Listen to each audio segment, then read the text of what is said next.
Hey guys, what's up? So today I'm going to be talking about a guitar that maybe you've heard of, maybe you haven't, but I guarantee you it's a hidden gem, and if you can find one, grab it. Stay tuned.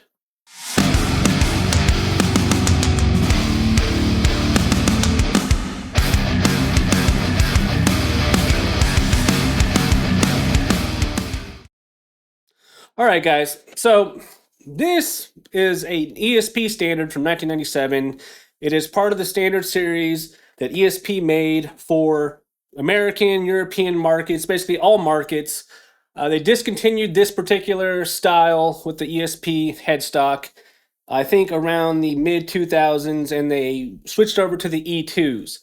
So these made in Japan, for Japan, US, standard series. Now, this is an LTD 256. This is made for the non-Japanese market, for people to buy basically anywhere in the world where ESP sells guitars. They are kind of the entry level, budget level guitars, even though nowadays most LTDs can cost you upwards of $2,000. But these are ubiquitous. You can find them everywhere. And to be honest, beyond ESP, E2, and LTD, most people in America have no idea that ESP makes other brands that are specifically for the Japanese market. At the top of the list, you have their Navigator series, which is like high-end, somewhat, not quite custom shop level, but very high-end guitars that rival anything made in America for sure. And then in the middle, you have the Edwards brand guitars, which basically look exactly like the E2s or the ESPs that you get over here in America, only they're marketed towards the Japanese market.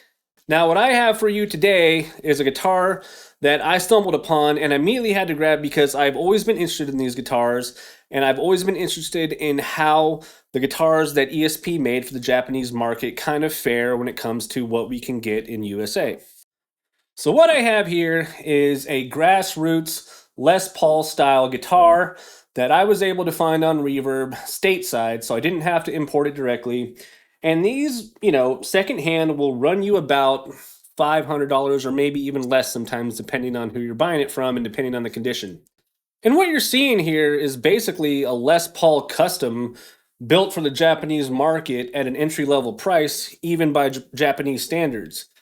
If you were to compare this to any guitar made in the USA today, you would probably compare this to the highest end Epiphone Les Paul standard you could, even though this isn't an Edwards. As it's written down on paper, these aren't supposed to be quite as good as an EC 1000, Eclipse, or even an Epiphone, Les Paul custom. These are supposed to be the entry level. But I can tell you right now that there's nothing entry level about how this guitar is built and how this guitar feels to play. So when it comes to guitars and cheap guitars in general, cheap, quote unquote, I kind of adhere to what I call the 4 Fs, which is the fit, the finish, the feel, and the affordability. Okay, that last one's a little bit rough around the edges. Basically, insert any, terminology that you want when it comes to the cost. It could even be an F word. Fiscal, fiduciary, frugal, whatever. When it comes down to, purchasing a guitar that's in a certain price range, the price does matter when it comes to what you as the consumer are willing to accept in terms of the fit, the finish, and the feel. Now, to me, the most important thing is the feel. And this guitar in particular has a very, we'll call it authentic feel. Now, I'm not saying that this is on par with anything that you would buy from Gibson, especially in the standard or higher, but it definitely bests most Epiphones that I've played, even the ones that cost now upwards of $1,500, which is kind of insane. The feel isn't quite Gibson-esque because this is still finished in a polyurethane or a poly some other type of chemical mixture. And, when you pick up a Gibson and you feel that nitro finish, there is something to that about how the guitar kind of feels to play and how it wears down over time. This guitar definitely feels more like an Epiphone in terms of, the paint job and the finish. But this guitar is also as flawless as you can get out of any production guitar. There is nothing wrong with the binding. There's nothing wrong with the striping around the edges. The hardware is actually pretty nice. For this being an ABR style bridge with the little, piece of wire, this one actually is much more solid than the ones that I've played on any of the newer Epiphones I bought. The tuning machines on here are actually one of the nicest feeling stock tuning machines. I would say these are better than most Grovers that I get on some of these guitars that are being made now. And usually Grovers are pretty much like the benchmark for when it comes to non-locking tuners for me. These feel and just, hold tune very well. Now, not everything about this guitar is going to be, seen through rose-colored glasses. There are some things that are just okay about the guitar. The electronics seem fine. Obviously the potentiometers, they're full-size potentiometers. They got good capacitors, and those are fine. But the pickups themselves, a little bit on the vintage side, not as hot as I would like. I'm pretty sure that this bridge pickup here comes in at roughly like 9K. And then we're looking at like 6 or 7 on the neck. But to be honest, this is meant to be more of a classic Gibson style Les Paul. And, look at that open book headstock. It's a little bit wider, a little bit more pronounced in those upper ridges. But what you have is basically a very true to form Les Paul, full thickness, no belly cut. Everything is basically as you would have it on an actual Gibson in terms of what it's going for. So this guitar was manufactured in 2014, from what I can tell based on the serial number. It was made in Korea, and now these guitars used to be exclusively made in Korea. I think the newer versions and all the newer Grassroots Eclipse models and these LPs, they're all made, I think, now in China, and then they're QC'd over in Japan, whereas the Korean models were all done straight up at World Music Instruments over in Korea. And I gotta say, the quality is there, the workmanship is there, the frets are perfectly fine, this fretboard is perfectly fine. And so everything about this particular guitar being made in Korea just kind of reifies the fact that some of the Korean-made stuff does tend to be just a little bit of a notch above some of the stuff you might get in Indonesia or maybe even China. Now, that LTD 256 that I showed earlier, that's an Indonesian-made LTD. It's a great guitar.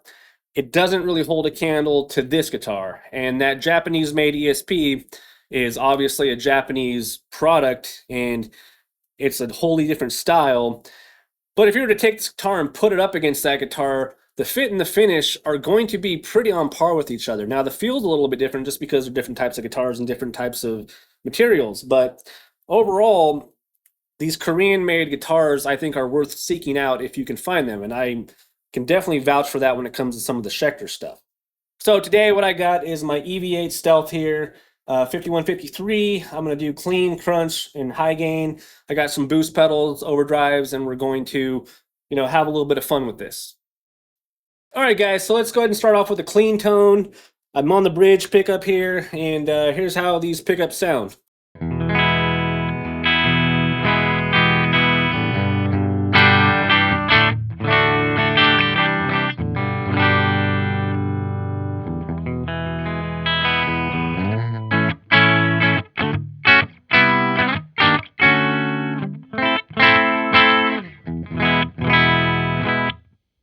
Not bad. Let's go to the neck.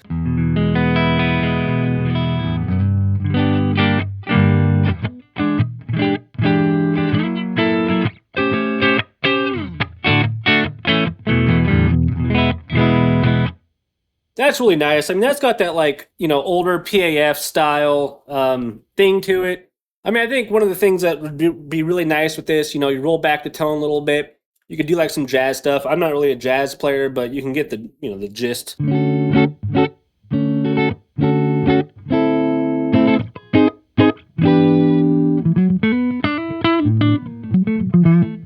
Anytime I do jazz, it just turns into blues. So anyway, let's move on to what I do here, more crunchy, high gain stuff. I'm going to go to the blue channel.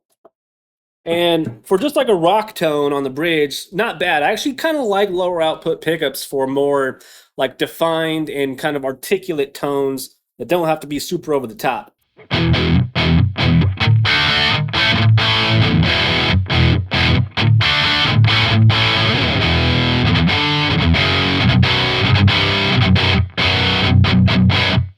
That's actually got quite a bit of saturation because I usually set this up with a overdrive or boost in front of it so I can do more metally stuff.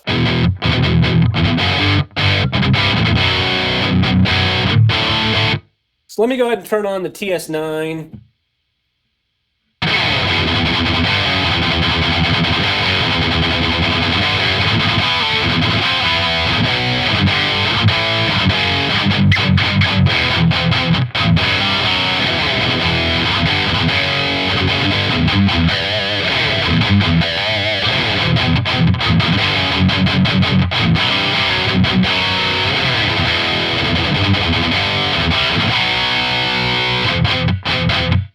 Let me do something that has a little bit more aggression. I'm going to turn on the Licked Lamb Audio King in Yellow.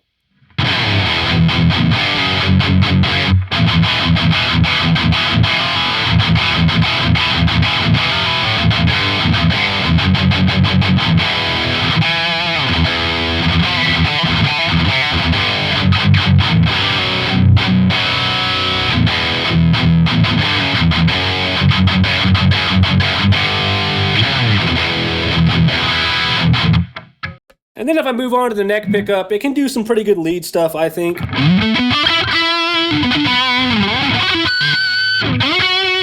It does harmonics. Not much of a lead player.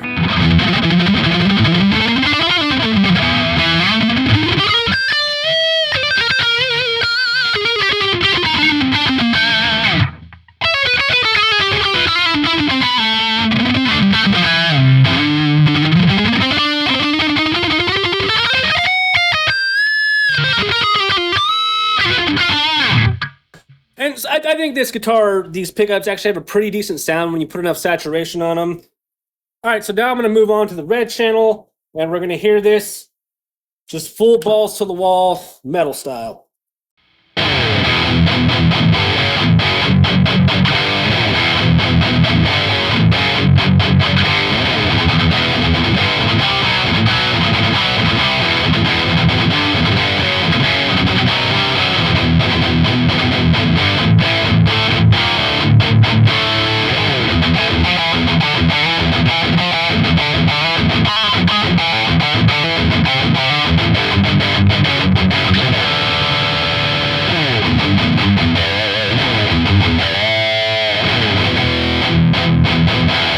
I'm going to tune to drop D.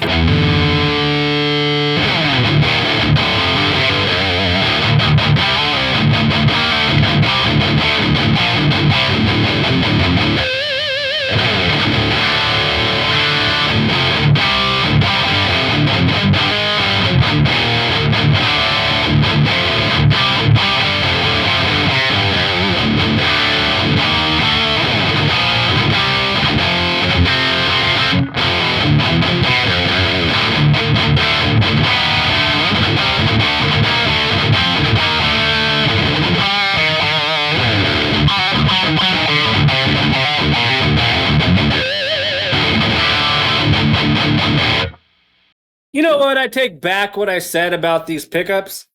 I don't care that they're kind of medium-low output. I think they sound good through this EVH, and I don't even have any boost running. It's just the amp. Maybe I was a little bit mistaken because I was only playing this through my EVH Iconic combo before, and I thought the pickup sounded just a little bit dull, but maybe this amp is changing my mind because I'm hearing something that I really like through this whole setup.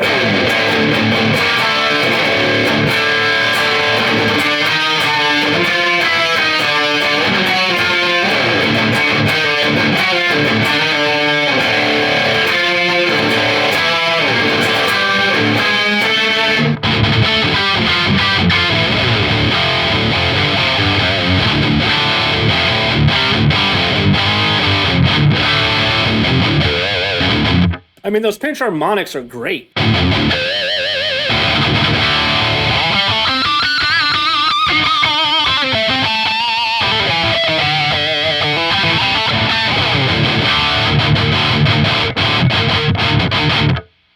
I'd be really interested to see what the wind, you know, the AWG and the wind count and everything for these pickups are. Where these even come from? Because I don't even think they have a brand.